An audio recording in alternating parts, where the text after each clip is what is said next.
ఇంకా కేంద్ర ప్రభుత్వం నుంచి ప్రజలకు బాగా అవసరమైనవి అందుబాటులో ఉన్న పథకాల గురించి తెలియజేస్తారా సార్? తప్పకుండా అండి. ముఖ్యంగా మేము మా మిత్రా ఫౌండేషన్ మేము 2 తెలుగు రాష్ట్రాలలో ఈ farmer producer companies, self help groups, యూత్కు బ్యాంకింగ్ రంగంలో మేము చాలా బాగా పనిచేస్తున్నాం అని చెప్పొచ్చు. ఎందుకంటే గతంలో నేను digital finance literacy and finance literacy అనే కార్యక్రమాన్ని చేయడం వల్ల మేము చాలా మందికి ప్రధానమంత్రికి సంబంధించిన central government స్కీమ్స్లో PMJGY, Jeevan Jyoti బీమా యోజన, అటల్ పెన్షన్ యోజన, PM సురక్షా బీమా యోజన, PMSBY ఇలాంటి పథకాలను మేము అద్భుతంగా కొన్ని లక్షల మందికి సర్వీస్ అందించడం జరిగింది. ఎలా అయితే మనం సర్వీస్ ఇచ్చినామో అలా ఇచ్చిన సర్వీస్ని ప్రతి బ్యాంక్ దగ్గర నుంచి మనం ఒక లెటర్ తీసుకున్నాం. అంటే ఎవరైతే మనం సర్వీస్ ప్రొవైడ్ చేసినామో బ్యాంకర్స్ పనిచేసిన ఏరియాలో మీరు పలానా మిత్రా ఫౌండేషన్ వాళ్ళు సర్వీస్ ఇచ్చిరని, దానికి ఆ కార్యక్రమ నిర్వహణ ఖర్చులంతా కూడా NABARD, national agriculture bank for rural development వాళ్ళు మనకు ఆర్థిక సహకారాన్ని అందించారు. వారి సపోర్ట్ తోటి మనం చేసిన కార్యక్రమానికి రిజర్వ్ బ్యాంక్ ఆఫ్ ఇండియాకి మనం సబ్మిషన్ చేస్తే 2016లో మాకు గుర్తించి రిజర్వ్ బ్యాంక్ ఆఫ్ ఇండియా మాకు ఒక అవార్డు ఇవ్వడం జరిగింది. మామూలుగా చాలా మంది బ్యాంకింగ్ రంగంలో ఉన్నోళ్ళు అసలు reserve bank of India gate కూడా తొక్కని వాళ్ళు ఉంటారు. అలాంటిది మేము ఒక స్వచ్ఛంద సేవా సంస్థ అయ్యిండి, నేను గవర్నమెంట్ అధికారిని కాదు, తర్వాత నేను బ్యాంకింగ్ సెక్టర్లో కూడా లేను. ఇలా సేవా రంగంలో పనిచేస్తున్నప్పుడు ఇచ్చిన సర్వీస్ని గుర్తించి రిజర్వ్ బ్యాంక్ ఆఫ్ ఇండియా మాకు 2016లో అవార్డు ఇచ్చిన తర్వాత నేను ఇంకా బ్యాంకింగ్ రంగానికి సంబంధించిన అనేక కార్యక్రమాలు, కొంచెం తెలియని విషయాలు కూడా నేర్చుకొని చాలా మందికి సర్వీస్ ఇవ్వడం జరిగింది. అలా సర్వీస్ ఇచ్చిన కార్యక్రమాలలో ముఖ్యంగా నాకు ఇటు స్టేట్ బ్యాంక్ ఆఫ్ ఇండియా ప్రోత్సాహం బాగా జరిగింది. ఎందుకు స్టేట్ బ్యాంక్ ఆఫ్ ఇండియాతో పాటు HDFC బ్యాంకు కూడా, గ్రామీణ బ్యాంకులు, కొన్ని NBFC బ్యాంక్స్ కూడా నాకు బాగా సహకరించారని చెప్పవచ్చు. ఈవెన్ కావాల్సిన ఫండింగ్ ఇవ్వడం కానీ, FPOs కానీ, NGOs కానీ, గవర్నమెంట్ గ్రాంట్స్ కానీ, లోన్స్ కానీ, సబ్సిడీస్ కానీ వాటి అందించడంలో నేను ఒక 100 రకాల పథకాలు ఆన్లైన్లో అప్లై చేయడం ఎట్లా, ఆ ప్రాసెస్ ఎలా చేయాలి కూడా నేను చాలా విషయాలు నేర్చుకున్నాను. అలాంటి సర్వీస్ సెక్టార్లో పనిచేస్తున్నప్పుడు పేపాయింట్ ఇండియా సర్వీస్ వాళ్ళు, పేనియర్ బై సర్వీస్ వాళ్ళు కూడా మాకు చాలా బాగా సపోర్ట్ చేశారు. అలా సపోర్ట్ తీసుకొని వాళ్ళందరి సహకారం తీసుకొని ఈ యొక్క పథకాల మీద అవగాహనతోటి ఒక 15 సంవత్సరాల నుంచి క్షేత్రంలో పనిచేస్తున్నప్పుడు చాలామంది నా దగ్గర అడుగుతారు, అన్న ఈ లోన్ ఎట్లా పెట్టుకోవాలి, సబ్సిడీ ఎట్లా చేయాలి, ఇలా అడిగినప్పుడు మేము కూడా మాకు తెలియదు కాబట్టి ఏదైతే బ్యాంక్ మేనేజర్కి ఎలా అయితే మీకు ఇక్కడ స్క్రీన్లో చూపిస్తా, ఎలా అయితే బ్యాంక్ మేనేజర్కు ఆన్లైన్లో అప్లై చేయడానికి లాగిన్స్ ఉంటాయో అలాంటి లాగిన్స్ నాకు state bank of India logins నాకు ఇవ్వడం జరిగింది. వారి యొక్క స్టేట్ బ్యాంక్ ఆఫ్ ఇండియా అంటే మీ అందరికీ తెలుసు, ఒక గుర్తింపు ఉన్న నేషనలైజ్డ్ బ్యాంక్, ఒక జెన్యూన్ బ్యాంకుగా చాలా మంది ప్రజలకు ఒక నమ్మకం ఉంటుంది. అందులో అకౌంట్ ఓపెన్ చేయడం ఎట్లా, తర్వాత అందులో కస్టమర్కు లోను అట్లా MSME లోన్ కానీ, గోల్డ్ లోన్ కానీ, తర్వాత హౌస్ లోన్ కానీ, ఇండివిజువల్ ఎంటర్ప్రెన్యూర్స్ కోసం ఒక పర్సనల్ లోన్ కానీ, చిన్న చిన్న బిజినెస్ లోన్స్ కానీ, పెద్ద ఇండస్ట్రీస్ పెట్టుకోవడానికి ఒక డైరీ పెట్టుకోవాలన్నా, ఒక పౌల్ట్రీ పెట్టుకోవాలన్నా, ఇట్లా చెప్పుకుంటా పోతే కొన్ని 100 రకాల ఇండస్ట్రీస్ పెట్టుకోవడానికి యూనిట్స్ ఉన్నాయి. మా పని ఎంతవరకు అంటే మనం అప్లికేషన్ చేయడం వరకే మన పని. నేను శాంక్షనింగ్ చేసే అథారిటీ నాకు ఉండదు. ఒక బ్యాంకు కోడ్ కొడతా దాంట్లో వాళ్ళ ఉదాహరణకు మీరు ఉన్నారు అంటే మీ ఆధార్ కార్డు, మీ పాన్ కార్డు, మీ బ్యాంక్ స్టేట్మెంటు, మీ సిబిల్ ఎట్లుంది, మీ యొక్క ఎడ్యుకేషన్ క్వాలిఫికేషన్ సర్టిఫికెట్, మీ క్యాస్ట్ సర్టిఫికెట్ అవన్నీ తీసుకొని నేను అందులో లాగిన్లో సబ్మిట్ చేస్తా. వాటితో పాటు వాళ్ళ డాక్యుమెంట్స్ కూడా అప్లోడ్ చేస్తా. వాటితో పాటు వీళ్ళకి దేనికైనా అవగాహన ఉంది, ట్రైనింగ్ సర్టిఫికెట్ అప్లోడ్ చేస్తా, వాళ్ళకి సంబంధించిన ఒక DPR అప్లోడ్ చేస్తా. మనం సబ్మిట్ చేసేటప్పుడు అక్కడ క్లియర్గా బ్యాంక్ అడుగుతుంది ఏ బ్యాంక్కి ఇవ్వాలి మీకు అని. కాబట్టి మేము స్టేట్ బ్యాంక్ ఆఫ్ ఇండియాకి సంబంధించి అది ఏ బ్రాంచి మీకు దగ్గరలో ఎక్కడుంది బ్రాంచ్, ఆ బ్రాంచ్ IFSC కోడ్ కొడుతూ నేను సబ్మిషన్ చేస్తా. నా పని ఇంతవరకే. నేను చేసిన తర్వాత దీన్ని చూడడానికి ప్రత్యేకంగా అక్కడ ఉండే బ్యాంక్ మేనేజరు ఆ కస్టమర్కు ఫోన్ చేయడు, ఆ కస్టమర్కు బ్యాంకు పోయి కలవడు. వీళ్ళ పైన ఒక రీజనల్ బ్యాంక్ స్థాయిలో, RM స్థాయిలో కొంతమంది అధికారులను వీటి కోసం పెట్టడం జరిగింది స్పెషల్గా ఇట్లాంటి పథకాలు అమలు చేయడానికి. మనం ఫుడ్ ప్రాసెస్ ఇండస్ట్రీ పెట్టుకోవచ్చు, డైరీ పెట్టుకోవచ్చు, పౌల్ట్రీ పెట్టుకోవచ్చు, ఏదైనా MSME ఇండస్ట్రీ ఉండొచ్చు, అనేక రకాల ఇండస్ట్రీస్ ఉన్నాయి. ఇప్పుడు బీకీపింగ్ అని ఇట్లా చెప్పుకుంటూ పోతే చాలా మంది నాకు 10 లక్షల నుంచి 10 కోట్ల వరకు కూడా మనం అప్లికేషన్ చేసిన ప్రాసెస్ ఉంది. కాబట్టి ఇలాంటి పథకాలకు మార్టిగేజ్ ఎంతవరకు అవసరం, ఏది ఎంతవరకు అన్నది మేము మిత్రా ఫౌండేషన్ నుంచి అది మాకు పర్సనల్గా లాగిన్స్ ఉంటాయి. ఆ లాగిన్స్లో మనం సబ్మిషన్ చేసిన తర్వాత ప్రత్యేకంగా వీటి కోసం ఒక రీజనల్ స్థాయిలో స్టేట్ లెవెల్ అధికారులు, బ్యాంక్ అధికారులు ఉంటారు. వాళ్ళు దీన్ని శాంక్షన్ చేయాలన్నా వద్దా పరిశీలించి ఇది శాంక్షన్ చేయాలి అనుకుంటే ఇక్కడ నుంచి శాంక్షన్ చేస్తూ బ్రాంచ్కి ఫార్వర్డ్ చేస్తారు. ఓకే. అక్కడ స్థానికంగా ఉండే బ్రాంచ్ మేనేజరు, ఈ ఎస్బీఐ మేనేజర్ ఏం చేస్తుండంటే అక్కడికి వచ్చి ఎక్కడ మీరు యూనిట్ పెడుతుర్రు, మీ ఫీల్డ్ వెరిఫికేషన్ చేయడము, మీ డాక్యుమెంట్స్ ఫిజికల్ వెరిఫికేషన్ చేయడము, అంతవరకే తన పని. వెరిఫికేషన్ చేసి అలా ఫైల్ ప్రాసెస్ చేసి మళ్ళీ రిపోర్టు సబ్మిషన్ చేయడం వరకు ఉంటుంది. ఎందుకంటే వాళ్ళకి పైనుంచి వచ్చిన ఆదేశాలు కాబట్టి బ్యాంకర్స్కు చాలా క్లియర్గా వీళ్ళ డాక్యుమెంట్స్ అన్ని కరెక్ట్గా ఉన్నాయా లేవా వెరిఫై చేయడం, ఇవన్నీ చూసి పంపిస్తారు.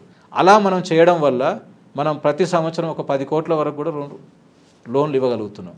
నేను ఒక బ్యాంక్ మేనేజర్ని కాదు, నేను ఒక గవర్నమెంట్ అధికారిని కాదు, కానీ అలాంటి సర్వీసెస్ నాకు పే పాయింట్ ఇండియా సర్వీస్ వాళ్ళు కానీ ఇట్లా రకరకాల వాళ్ళ దగ్గర నుంచి మనం తీసుకోవడం జరిగింది సర్వీస్ ప్రొవైడ్ చేయడానికి.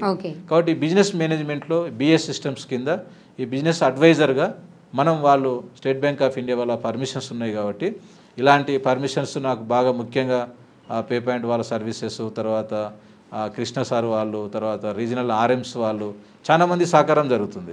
వాళ్ళ ఒక సపోర్ట్ తీసుకొని నేను ఈ పథకాలు చాలా అద్భుతంగా చేయడం జరుగుతుంది ఇప్పుడు. కాబట్టి ప్రతి సంవత్సరం అట్లా ఒక 10 నుంచి 20 కోట్ల వరకు రిలీజ్ చేస్తున్నాం. ప్రతి క్వార్టర్లీ మనకు ఒక కొంత టార్గెట్ ఇస్తారు వాళ్ళు. ఆ ఇచ్చిన ప్రతి అప్లికేషన్ కూడా ప్రాసెస్ చేస్తాం. మరొక పథకం ఇది స్పెసిఫిక్గా పలానా పథకం అనే పేరేం లేదు దీనికి. అన్ని రకాల పథకాలని ఆన్లైన్లో అప్లై చేయడం వరకు, ఒక బ్యాంకింగ్ రుణాలకు సబ్సిడీస్కి అలాంటివి చేయడానికి మనకు ఒక ఎలిజిబిలిటీ ఉంది, అఫీషియల్గా పర్మిషన్ ఉంది. కాబట్టి ఈ పర్మిషన్ తోటి మనకున్న ఎఫ్పిఓస్ అయినా ఎన్జిఓస్ మిత్రులైనా వాళ్ళందరికీ కూడా కొంత నేను వాలంటరీగా సర్వీస్ ఇస్తా. తెలిసిన వాళ్ళకి అందరికి దాదాపుగా కొంతమందికి ఆ సర్వీస్ ఇస్తాం. కొంత మన సభ్యులు ఎవరైతే ఉంటారో, మన దగ్గర మెంబర్షిప్ కట్టిన మెంబర్స్ ఎవరైతే ఉంటారో వాళ్ళకి దానికి సర్వీస్ ప్రొవైడ్ చేస్తాం. ఇంకొకటి వచ్చేసి ఎవరైతే ఇలాంటి సర్వీస్ కావాలి బయట నుంచి అనుకున్నప్పుడు వాటికి కావాల్సిన డిపిఆర్ ఛార్జెస్ ఏదైతే ఉంటాయో నామినల్ ఛార్జెస్ కూడా మేము ఫీజు తీసుకుంటాం. దానికి ఆ ఫీజు రూపంలో మనం తీసిన వాటికి సర్వీస్ ఏదైతే డిపిఆర్లు ఇవ్వాలి, అప్లై చేయాలి ఆన్లైన్లో, వాటి మీద కొంత పేమెంట్ తీసుకొని మనం సబ్మిషన్ చేస్తాం. ఆ రకంగా నామినల్ సర్వీసెస్ ఉంటాయి అవి. అలా సబ్మిషన్ చేసిన తర్వాత ఎండ్ కస్టమర్కు అది లోన్ వచ్చేంత వరకు కూడా మేము దానికి పూర్తి బాధ్యత తీసుకొని సహకరిస్తాం. ఓకే. ఇది అంతా ప్రాసెస్ చేయడం ఒక రకమైన ప్రాసెస్. ఇది మిడిల్ పర్సన్ అంటే ఒకరు ఉండాలి. ఎందుకంటే బ్యాంక్ సార్కి ఇవన్నీ కస్టమర్ డేటా కలెక్షన్ చేసేంత టైము బ్యాంక్ ఆయనకు ఉండదు. కస్టమర్కు బ్యాంక్ దగ్గరికి వెళ్ళినప్పుడు బ్యాంక్ వాళ్ళకు కావాల్సిన నాలెడ్జ్ ఇవ్వలేక, కస్టమర్కి తెలియక ఈ గ్యాప్స్ ఉంటాయి, కమ్యూనికేషన్ గ్యాప్స్ ఉంటాయి. ఇలాంటి గ్యాప్స్ను ఫుల్ఫిల్ చేయడానికి మేము మా మిత్రా ఫౌండేషన్ నుంచి పూర్తి సహకారం అందిస్తాం. ఈ సహకారంతో వాళ్ళకి టెక్నికల్ నాలెడ్జ్ డెవలప్ అవుతుంది. బ్యాంక్ అధికారులకు కూడా సమన్వయం చేస్తాం. ఎలా అంటే ఒక 50 మంది ఒక యూనిట్లు ఉన్నారు ఇలాంటి వాళ్ళు అంటే ఒక ఫైల్ సబ్మిషన్ చేసినప్పుడు వాళ్ళు పర్సనల్గా వాళ్ళందరికీ పిలవడం, మాట్లాడడం, ఒక ఇంటర్వ్యూ అదిలో చేయడం, అవంతా కోఆర్డినేట్ చేస్తారు. జిల్లా స్థాయిలో కానీ రాష్ట్ర స్థాయిలో కానీ మీటింగ్స్ ఏర్పాటు చేసి వాళ్ళకి కల్పించడం. ఒక 3 నెలల పరిధిలో ఒక 40 రోజుల నుంచి 30 రోజుల నుంచి ఒక 90 రోజుల లోపల ఈ 100 యూనిట్లు కంప్లీట్ చేయాలి. అలా ఒక టార్గెట్ పెట్టుకొని మనం కంప్లీట్ చేయడం జరుగుతుంది. సో ఇవన్నీ కూడా మీ దగ్గర ఈ మిత్ర ఫౌండేషన్ ద్వారా వీటన్నిటి మీద సర్వీసెస్ ప్రొవైడ్ చేస్తారు. ఇంకా కేంద్ర ప్రభుత్వం నుంచి బాగా ప్రజలకు అవసరమైనది అందుబాటులో ఉన్న పథకాలు ఇంకే ఉన్నాయి సార్? ముఖ్యంగా ఎంఎస్ఎంఈకి సంబంధించి ఇప్పుడు ఎప్పుడైతే మనం స్ఫూర్తి ప్రాజెక్ట్ అనుకున్నామో అంతకన్నా ఇంకొంచెం పెద్ద project cluster development programme CDP project అంటాం. ఈ సిడిపి ప్రాజెక్ట్స్ కూడా మనం అమలు చేస్తున్నాం ఇప్పుడు. ఈ సిడిపి ప్రాజెక్టు వాస్తవంగా చెప్పాలంటే తెలంగాణలో, ఆంధ్రలో కూడా తక్కువ ఉన్నాయని చెప్పొచ్చు. వేరే నార్త్ ఇండియా సైడ్ కానీ కొంచెం ఎక్కువ స్థాయిలో అవగాహన ఉన్నవాళ్ళు, కొంత కేరళ, తమిళనాడు అలాంటి ప్రాంతాలలో ఎక్కువ అవకాశం ఉంది.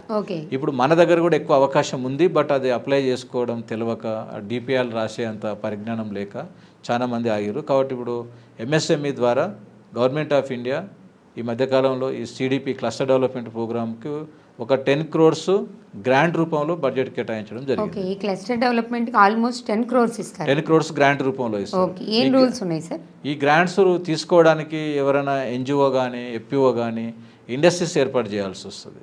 అలా ఇండస్ట్రీస్ ఏర్పాటు చేయడానికి చాలా రూల్స్ రెగ్యులేషన్స్ ఉన్నాయి దీంట్లో. ఎందుకంటే ఒక 10 crores గ్రాంట్ ఇవ్వాలంటే వాళ్ళు ప్రభుత్వం ఊరికే ఇవ్వదు కాబట్టి దాదాపుగా ఒక 2 పేజీల చెక్ లిస్టే ఉంది. అంటే దానికి కావాల్సిన డాక్యుమెంట్స్ ఏమేమి ఉంటాయి, దాని డిపిఆర్, ఇలాంటి డిపిఆర్లు చేయడానికి మనకు టెక్నికల్ ఏజెన్సీస్ ఉన్నాయి. టెక్నికల్ ఏజెన్సీ కూడా గవర్నమెంట్ ఆఫ్ ఇండియా నామినేట్ చేసింది. ఎవరెవరు ఉన్నారు ఇప్పుడు మాలాంటి సంస్థలు కూడా కొన్ని టెక్నికల్ ఏజెన్సీగా మేము సపోర్ట్ చేస్తాం వాళ్ళకు. కాబట్టి అలా చేసే వాళ్ళ సపోర్ట్ తీసుకొని అక్కడ ఫీజిబిలిటీ స్టడీ చేస్తాం. ఫస్ట్ గ్రౌండ్ లెవెల్లో అక్కడ ఏ యూనిట్ ఉంది, ఏ యూనిట్ పెడితే బాగుంటుంది, ఇది సాధ్యమా అసాధ్యమా, సాధ్యమైతే ఎంతవరకు సాధ్యం, మిషనరీకి ఎంత అవసరం పడుతుంది, వర్కింగ్ క్యాపిటల్ ఏం అవసరం పడుతుంది, రా మెటీరియల్ ఏం అవసరం పడుతుంది, ఇవన్నీ కూడా మనం అక్కడ స్టడీ చేస్తాం.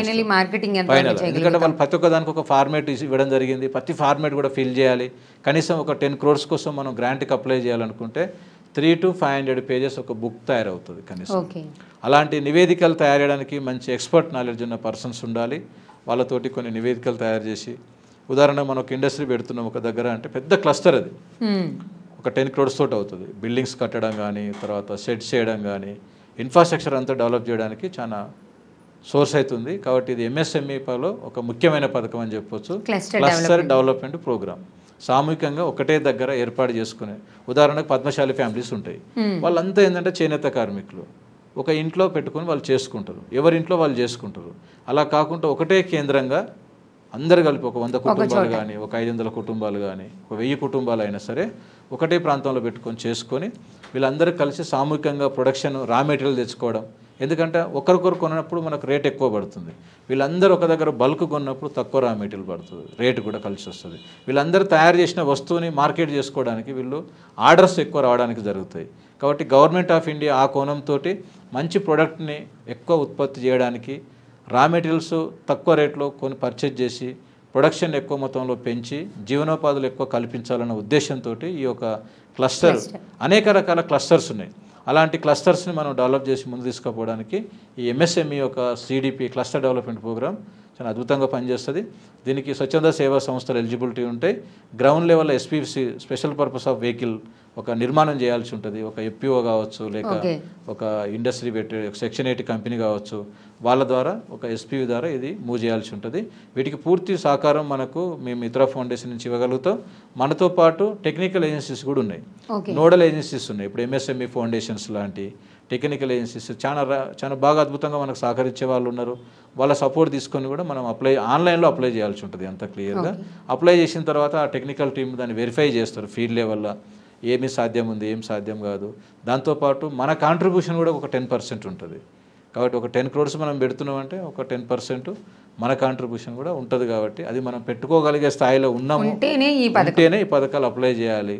ఇప్పుడు 90% నీ గ్రాంట్ వచ్చింది అంటే దాంట్లో మనం ఎంతవరకు పెట్టుకోవాలి, ఎలా పెట్టుకోవాలి, మిషనరీకి ఏమవుతుంది, వాటి కొటేషన్స్ ఏముంటుంది, ఎక్కడ మిషనరీ పర్చేజ్ చేయాలి, ఇవన్నీ కూడా మనకు వెరిఫై చేసినప్పుడు టెక్నికల్గా వాళ్ళు గైడెన్స్ ఇస్తారు. అలాంటి పథకానికి కేంద్ర ప్రభుత్వం ప్రతి సంవత్సరం 500 కోట్ల పైన బడ్జెట్ కేటాయించి దీనికి మనకు సహకారం కూడా చేయడం జరుగుతుంది. ఓకే.